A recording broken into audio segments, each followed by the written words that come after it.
نہیں، یہ غلط ہے، آصف نے سنجیدگی سے جواب دیا۔ میں کسی کے لیے بھی کام نہیں کر رہا ہوں، یہ محض ایک اتفاق ہے۔ تم جھوٹ بول رہے ہو، مٹھو گھبرایا۔ اس کے ساتھ اس کا ہاتھ گھوم گیا۔ آصف کے جبڑے پر اس کا گونسا اتنی شدت سے پڑا کہ ایک لمحے کے لیے تاریکی اس کی آنکھوں کے سامنے ناچ گئی۔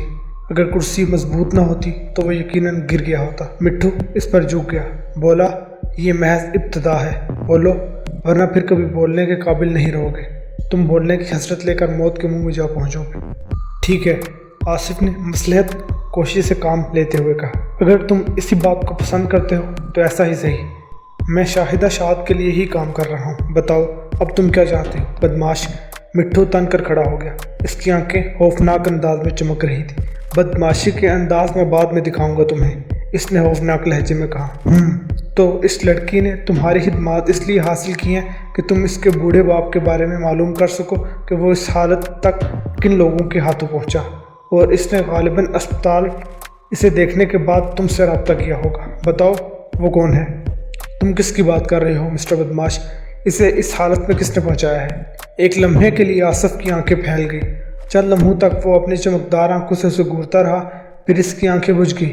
یہ جملہ بار بار اس کے ذہن میں گھومنے لگا کہ شادان کو اذیتیں دے دے کر قبر کے دہانے تک کس نے پہنچایا ہے۔ یہ ایک عجیب سوال تھا، لیکن اس نے سوال پر کوئی تبصرہ نہیں کیا۔ وہ جواباً جو کچھ بھی کہتا وہ یقیناً غلط ہی ہوتا، اور یہ بات مٹھو بھی خوب جانتا تھا کہ وہ کس حد تک سچ یا جھوٹ بول سکتا ہے۔ اس نے مٹھو کی کھینچی ہوئی مٹھی بھی دیکھ لی تھی، اس لیے وہ خود کو سنبھالنے میں لگ گیا تاکہ کم سے کم چوٹ کا احساس ہو۔ لیکن جب اوپر تلے 2-3 گونسے پڑے تو وہ ان سے بچاؤ کے لیے کچھ نہ کر سکا۔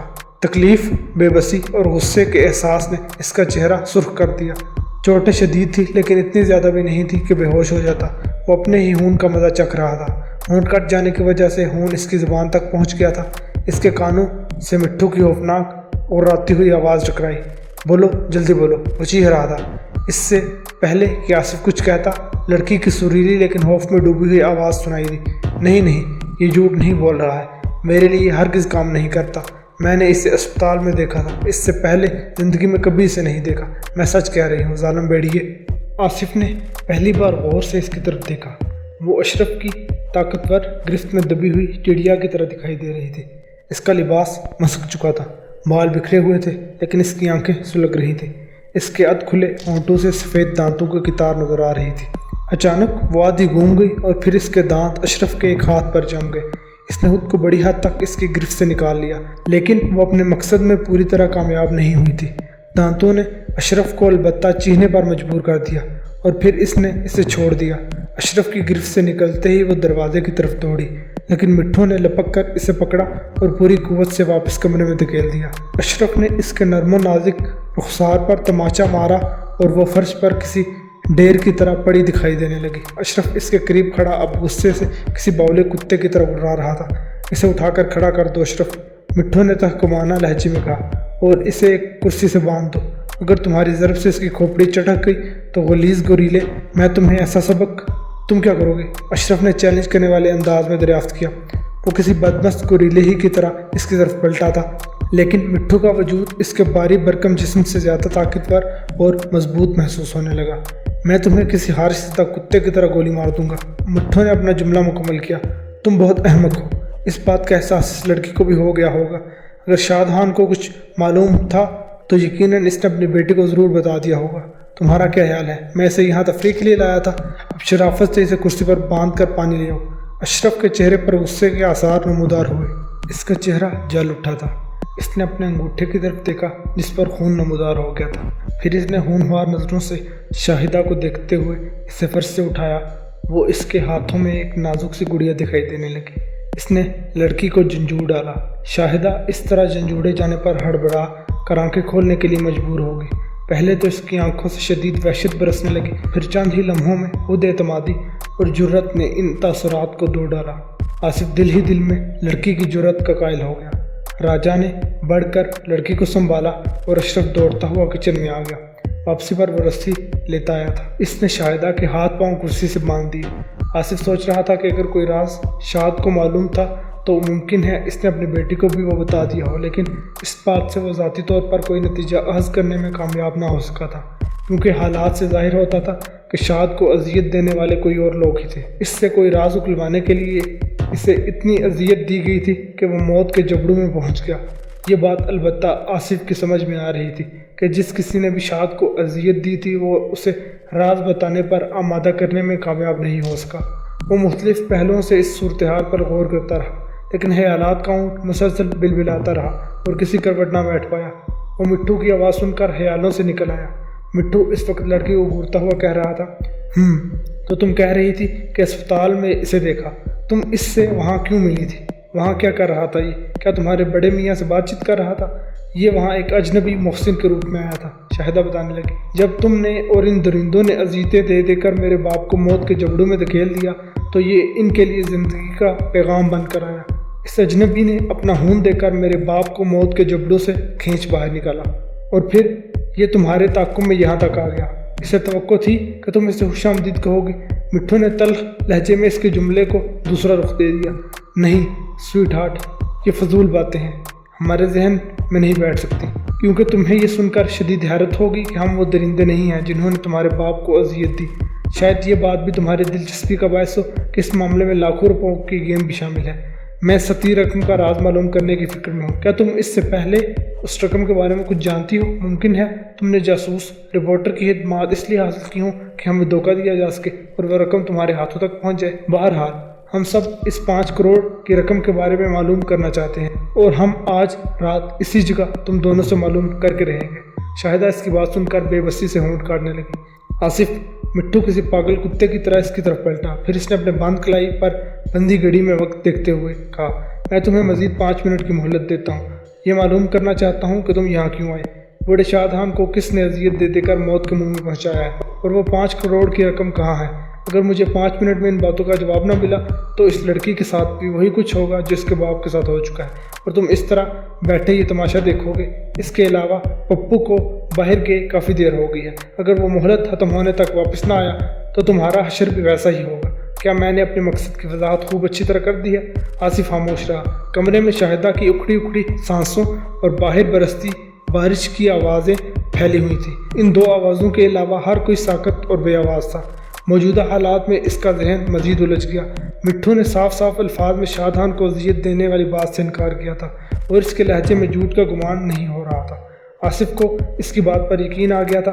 اس چیز کو ذہن میں رکھتے ہوئے اس خوف کا سراغ لگایا جا سکتا تھا جس کے سائے ان سب کے چہروں پر منڈلا رہے تھے۔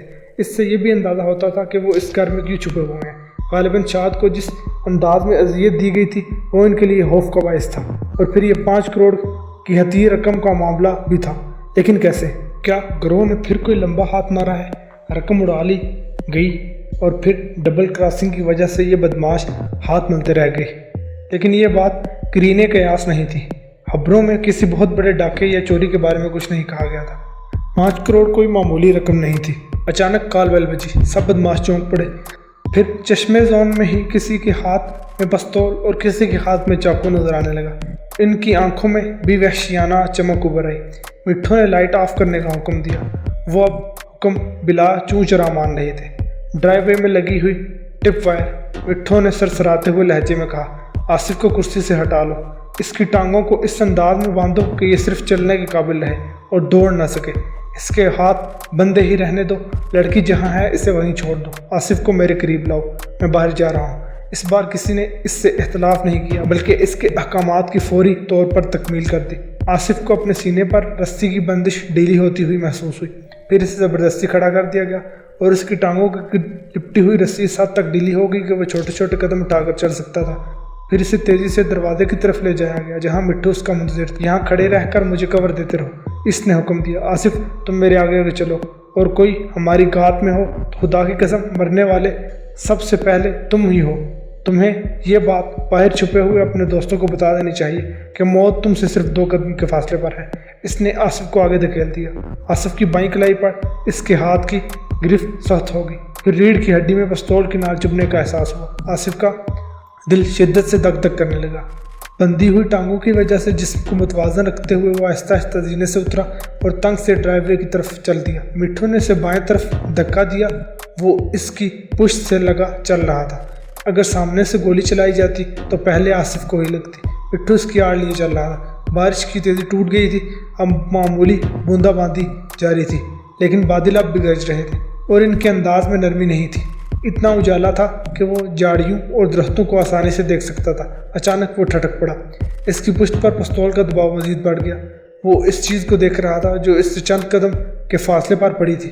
یہ ایک انسانی ڈھیر تھا، گوشت اور ہڈیوں کا بے ترتیب ڈھیر، اس پر لباس موجود تھا۔ مٹھو کی نظر اس ڈھیر پر پڑی۔ اس کے ہانپنے کی آواز آصف کو صاف صاف سنائی دے رہی تھی۔ اس نے آصف کو آگے دھکیلا، حتیٰ کہ وہ دونوں اس ڈھیر کے قریب پہنچ گئے۔ آصف کی کلائی پر ہاتھ کی گرفت ڈھیلی پڑ گئی، لیکن پستول کی نال بدستور اس کی ریڑھ کی ہڈی سے چبھی ہوئی تھی۔ مٹھو نے ٹارچ روشن کر کے اس ڈھیر کا جائزہ لیا۔ آس پاس خون ہی خون تھا، لاش اس خون میں لتھڑی ہوئی تھی۔ مٹھو نے پاؤں سے اسے سیدھا کیا تو پپو کا چہرہ دیکھ کر اس کے حلق سے ڈری ڈری سی چیخ نکل گئی۔ پپو کا چہرہ مسخ ہو چکا تھا، وہ مر چکا تھا اور اس کی موت نہایت اذیت ناک انداز میں ہوئی تھی۔ اذیت! وہ بڑبڑایا۔ اچانک گھر کی طرف سے ایک چیخ اٹھی جس سے ہر طرف پھیلا ہوا سناٹا مجروح ہو گیا۔ وہ دونوں ہی بدحواس ہو کر ادھر ادھر دیکھنے لگے۔ اس چیخ نے انہیں ہلا کر رکھ دیا تھا۔ یہ سوچ رہے تھے کہ میرے باہر جانے کے بعد تم لڑکی سے وہ راز اگلوا لو گے، پھر تم نے پروگرام بنایا تھا کہ لڑکی سے سب کچھ معلوم کر کے مجھے واپس گولی مار دو گے۔ مٹھو نے اندر پہنچ کر راجہ اور اشرف کو گھورتے ہوئے زہر خوند لہجے میں کہا۔ چیخ کی آواز لڑکی نے ماری تھی۔ انہوں نے کسی بات پر لڑکی کو شاید زد و کوب کرنے کی کوشش کی تھی۔ نہیں، میں تو دروازے میں کھڑا عقب سے تمہیں کور دے رہا تھا۔ تم نے یہی کہا نا؟ اشرف نے کہا۔ یہ حرکت راجو کی تھی جو لڑکی کی طرف متوجہ ہوا تھا۔ یہ مجھ سے راز اگلوانے کی کوشش کر رہا تھا، پر مجھے کچھ پتہ ہوتا تو میں تمہیں نہ بتا دیتی، شاہدہ نے جھٹ سے کہا۔ یہ سن کر مٹھو کا دماغ گھوم گیا۔ یہ جھوٹ بول رہا ہے، میں تو… راجو کی آواز حلق میں ہی اٹک گئی۔ مٹھو کے پستول نے آتشی کہکا اگلا اور راجو چیخ مار کر ٹھنڈا ہو گیا۔ ہر غدار کا یہی انجام ہوگا۔ مٹھو نفرت سے راجو کی لاش کو گور کر بڑبڑایا۔ تم کیوں معصوم بنے کھڑے ہو اشرف؟ تم نے بھی تو شاہدہ سے راز اگلوانے کے لیے شرمناک حرکت کی دھمکی دی تھی، آصف نے اچانک کہا۔ لوہا گرم تھا اور آصف ایسے میں چال چلنے کے لیے تیار تھا۔ اسے آزاد کرنے کا لالچ دے کر میرا خیال ہے لڑکی نے رقم کا راز بتا دیا ہے۔ شاہدہ پھٹی پھٹی آنکھوں سے آصف کو تکنے لگی اور مٹھو کو اب خونخوار نظروں سے اشرف کو گھورنے لگا۔ صاف صاف بتا دو اشرف، اس لڑکی نے تمہیں کیا بتایا ہے؟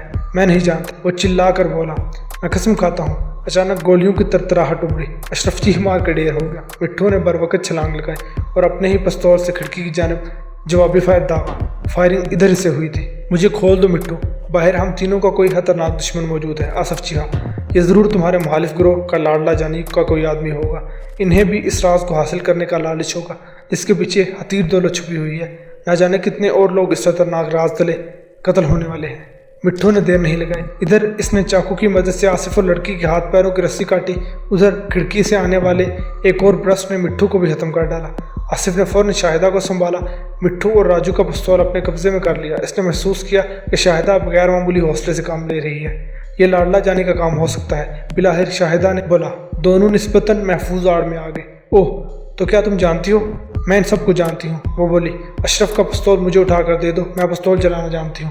آصف نے مٹھو اور راجو کا پستول اپنے پاس رکھا تھا اور اشرف کا پستول اٹھا کر اسے تھما دیا۔ باہر کتنے آدمی ہو سکتے ہیں؟ شاہدہ پستول میں ہاتھ لیتے بولی۔ 2 یا 3، آصف نے جواب دیا۔ ان کا تعلق اسی گروہ سے ہوگا جنہوں نے تمہارے باپ کو اذیتیں دی۔ ہاں، تم ٹھیک کہتے ہو، شاہدہ نے دانت پیس کر کہا۔ وہ اندھیرے میں اس کے قریب کھڑی تھی۔ دیر تک اندھیرے میں رہنے کی وجہ سے اس کی آنکھیں اس حد تک تاریکی سے مانوس ہو گئی تھی کہ وہ ایک دوسرے کو آسانی سے دیکھ سکتے تھے۔ بیرونی فائرنگ کی وجہ سے بلب چٹک چکے تھے۔ یہ ایک طرح سے ان کے لیے اچھا ہی تھا، وہ اپنا معلوم دشمنوں کی نظروں سے چھپ گئے تھے۔ آصف نے شاہدہ کے بیضوی چہرے کی طرف دیکھا۔ اس کا چہرہ سفید نظر آ رہا تھا اور کشادہ آنکھوں میں بے پناہ چمک تھی۔ اب اس کی آواز سے خوف کا تاثر ختم ہو چکا تھا اور اس کی آواز بھی ہموار اور بااعتماد تھی۔ آصف اس کی طرف دیکھ کر مسکرایا اور بولا، ہیرو داتا بھی انہی کا ساتھی تھا اور جیل میں لاڈلا جانی کا پڑوسی۔ ہاں، جانی کو ضمانت پر رہا کر دیا گیا۔ اس کے چند ہی روز میں ہیرو داتا نے جیل سے فرار ہونے کی کوشش کی۔ مجھے یہ وہی لگتا ہے۔ کیا یہ بات تمہیں معلوم ہے؟ نہیں، لیکن اب ہمیں کیا کرنا چاہیے؟ ٹھہرو، آصف نے مضبوط لہجے میں کہا۔ جانی کو سامنے آ لینے دو، وہ بھی جیل ہی کا پرندہ ہے اور ان بدماشوں سے قطعاً مختلف نہیں۔ جب تک وہ سامنے نہیں آ جاتا ہمیں انتظار کرنا چاہیے۔ وہ جیسے ہی سامنے آئے گا میں اس پر قابو پانے کی کوشش کروں گا، اس کے بعد ہمیں کوئی قدم اٹھانا چاہیے۔ لیکن کیوں؟ شاہدہ نے حیرت سے کہا۔ آخر تمہیں یہ یقین کیسے ہے کہ وہ جانی ہی ہے؟ آخر وہ کہتے کہتے رک گئی۔ ہاں، میرا خیال ہے کہ میں سب کچھ سمجھ گئی ہوں۔ پتہ نہیں کیوں میں اپنے خیال کو رد کر رہی ہوں۔